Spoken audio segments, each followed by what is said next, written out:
കേരളത്തിൽ 2019 നടന്ന ലോക്സഭാ തെരഞ്ഞെടുപ്പ് ഓർമ്മയുണ്ടോ?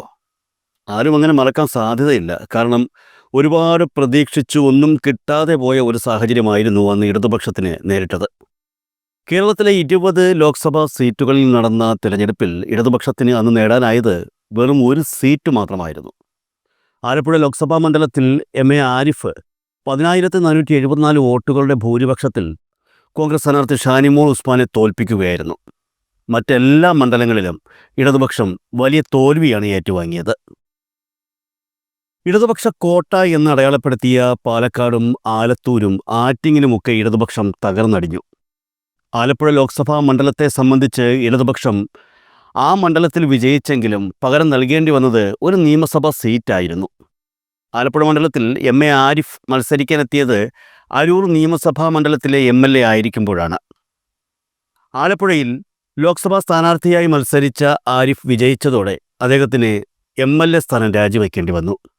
അരൂരിൽ നടന്ന ഉപതെരഞ്ഞെടുപ്പിൽ കോൺഗ്രസ് മത്സരിപ്പിച്ചത് ആലപ്പുഴ ലോക്സഭാ തെരഞ്ഞെടുപ്പിൽ ആരിഫിൻ്റെ എതിരാളിയായി മത്സരിച്ച ഷാനിമോൾ ഉസ്മാനെ തന്നെയായിരുന്നു. CPM സ്ഥാനാർത്ഥി മനു സി പുളിക്കലിനേക്കാൾ 2079 വോട്ടുകളുടെ ഭൂരിപക്ഷത്തിൽ ഷാനിമോൾ ഉസ്മാൻ വിജയിക്കുകയും ചെയ്തു. ചുരുക്കി പറഞ്ഞാൽ ആലപ്പുഴ ലോക്സഭാ മണ്ഡലം CPM നേടിയപ്പോൾ പകരം CPMൻ്റെ കയ്യിലിരുന്ന അരൂർ നിയമസഭാ മണ്ഡലം കോൺഗ്രസിന് കൊടുക്കേണ്ടി വന്നു എന്നർത്ഥം. കേരളത്തിലെ തെരഞ്ഞെടുപ്പ് ഷെഡ്യൂൾ എടുത്ത് നോക്കുകയാണെങ്കിൽ ലോക്സഭാ തെരഞ്ഞെടുപ്പ് കഴിഞ്ഞ് ഒരു വർഷത്തിനുള്ളിൽ നടക്കുന്ന പഞ്ചായത്ത് തെരഞ്ഞെടുപ്പ്, അത് കഴിഞ്ഞ് 6 മാസത്തിനുള്ളിൽ നടക്കുന്ന നിയമസഭാ തെരഞ്ഞെടുപ്പ്, സ്വാഭാവികമായും ഈ 3 തെരഞ്ഞെടുപ്പുകളും അന്യോന്യം ബന്ധപ്പെട്ട് കിടക്കുകയായിരുന്നു എന്നുള്ളതാണ് 2019 വരെയുള്ള സ്ഥിതി. 2019 ലോക്സഭാ തെരഞ്ഞെടുപ്പിൽ 20-ൽ 19 സീറ്റും കോൺഗ്രസ് നേടിയതോടെ അടുത്ത് നടക്കാൻ പോകുന്ന പഞ്ചായത്ത് തെരഞ്ഞെടുപ്പിലും അതുപോലെ തന്നെ നിയമസഭാ തെരഞ്ഞെടുപ്പിലും കോൺഗ്രസ് നയിക്കുന്ന UDF വൻ വിജയം നേടുമെന്ന് തന്നെ എല്ലാവരും പ്രതീക്ഷിച്ചു. സത്യം പറയാമല്ലോ, ചില കടുത്ത ഇടതുപക്ഷക്കാർ പോലും അത് പ്രതീക്ഷിച്ചിരുന്നു എന്ന് പറഞ്ഞാൽ അത്ഭുതപ്പെടരുത്. കാരണം അത്രത്തോളം വലിയൊരു വിജയമാണ് ലോക്സഭാ തെരഞ്ഞെടുപ്പിൽ UDF സ്വന്തമാക്കിയത് എന്ന് എല്ലാവരും കണ്ടതാണ്. യഥാർത്ഥത്തിൽ അതിനുശേഷം പിന്നെ എന്താണ് സംഭവിച്ചത്? 2019 ലോക്സഭാ തെരഞ്ഞെടുപ്പ് കഴിഞ്ഞതിന് പിന്നാലെ ഡിസംബർ മാസത്തോടെ ലോകമെങ്ങും പടർന്നു പിടിച്ച കോവിഡ് മഹാമാരി മനുഷ്യരുടെ ജീവിതക്രമം തന്നെ തെറ്റിച്ചു. 2020 ഒക്ടോബർ മാസത്തിൽ നടക്കേണ്ട ത്രിതല പഞ്ചായത്ത് തെരഞ്ഞെടുപ്പ് നടന്നത് ഡിസംബർ മാസത്തിലാണ്. എന്നാൽ പഞ്ചായത്ത് തെരഞ്ഞെടുപ്പ് ഫലം എല്ലാവരെയും ഞെട്ടിച്ചു. ഒരു ഈസി വാക്ക് ഓവർ തന്നെ പ്രതീക്ഷിച്ചിരുന്ന UDF തദ്ദേശ സ്വയംഭരണ തെരഞ്ഞെടുപ്പിൽ വലിയ തോൽവിയാണ് ഏറ്റുവാങ്ങിയത്. ഇതോടെ UDF അപകടം മണത്തു എന്നുള്ളത് യാഥാർത്ഥ്യം. LDFന് തുടർഭരണ പ്രതീക്ഷയുണ്ടായി എന്നുള്ളതുകൂടി അതിനൊപ്പം ചേർത്ത് വായിക്കണം. 2021 നടന്ന നിയമസഭാ തെരഞ്ഞെടുപ്പിൽ 2016 ഇടതുപക്ഷം നേടിയതിനേക്കാൾ വൻ ഭൂരിപക്ഷത്തിൽ വീണ്ടും അവർ തന്നെ അധികാരത്തിലെത്തി. ചരിത്രത്തിൽ ആദ്യമായി കേരളത്തിൽ ഒരു തുടർഭരണം രൂപം കൊണ്ടു. 2019 നടന്ന ലോക്സഭാ തെരഞ്ഞെടുപ്പ് ഫലം എടുത്ത് പരിശോധിക്കുകയാണെങ്കിൽ ഈ പറയുന്ന തദ്ദേശ സ്വയംഭരണ തെരഞ്ഞെടുപ്പ് ഫലവും അതുപോലെ നിയമസഭാ തെരഞ്ഞെടുപ്പ് ഫലവും ആരും പ്രതീക്ഷിച്ചിരുന്നില്ല എന്നുള്ളതാണ് യാഥാർത്ഥ്യം. എന്നാൽ 2021 നിയമസഭാ തെരഞ്ഞെടുപ്പിൽ ഇടതുപക്ഷം വീണ്ടും കേരളത്തിൽ ഭരണത്തിലെത്തുമെന്ന് ഉറപ്പിച്ചു പറഞ്ഞ ഒരു കൂട്ടരുണ്ട്. അത് മറ്റാരുമല്ല, 2021 നിയമസഭാ തെരഞ്ഞെടുപ്പിന് മുൻപ് കേരളത്തിലെ രാഷ്ട്രീയ സാഹചര്യങ്ങൾ അറിയാനും ഇടതുപക്ഷത്തിൻ്റെ വിജയസാധ്യത എന്താണെന്ന് പരിശോധിക്കാനും ഇടതുപക്ഷം നിയോഗിച്ച ഒരു സ്വകാര്യ ഏജൻസിയായിരുന്നു അത്. ജനങ്ങൾക്കിടയിൽ ഇറങ്ങി പ്രവർത്തിച്ച് അവരിൽ നിന്ന് കിട്ടിയ വിവരങ്ങൾ ക്രോഡീകരിച്ച് ഡാറ്റകളാക്കി അതിനെ വിശകലനം ചെയ്ത് അന്ന് ആ സ്വകാര്യ ഏജൻസി പറഞ്ഞു കേരളത്തിൽ വീണ്ടും ഇടതുപക്ഷം ഭരണത്തിൽ വരാൻ പോകുന്നു എന്ന്. സത്യം പറഞ്ഞാൽ ഇടതുപക്ഷത്തെ പല ഘടകകക്ഷികളും അത് വിശ്വസിച്ചില്ല എന്നുള്ളതാണ് യാഥാർത്ഥ്യം.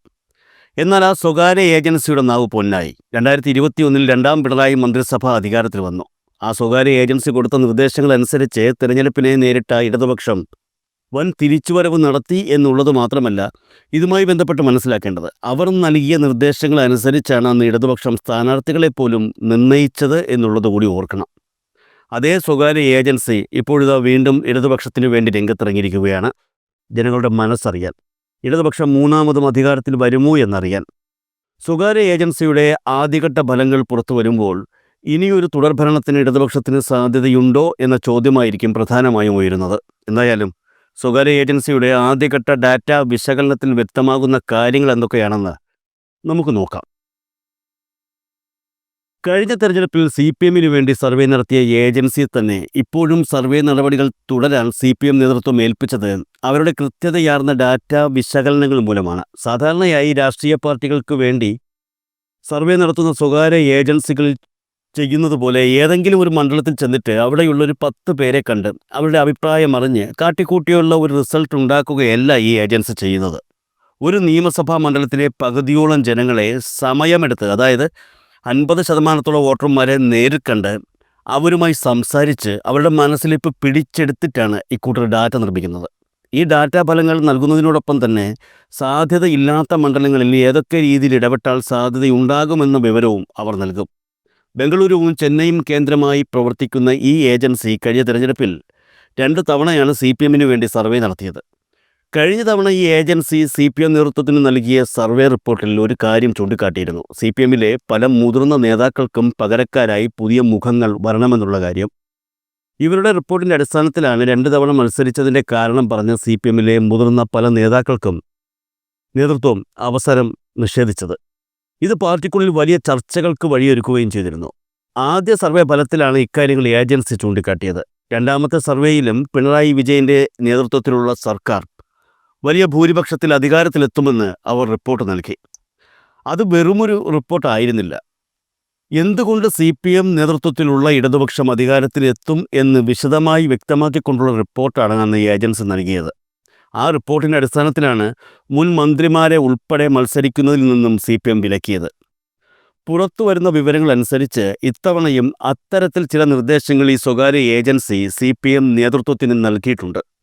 കഴിഞ്ഞ തവണത്തേതുപോലെ ടേം നിബന്ധന ഇത്തവണ കർശനമായി പാലിക്കേണ്ടതില്ല എന്നാണ് ഏജൻസി CPM-ന് നൽകിയിരിക്കുന്ന പ്രധാന നിർദ്ദേശമെന്നാണ് അറിയാൻ കഴിയുന്നത്.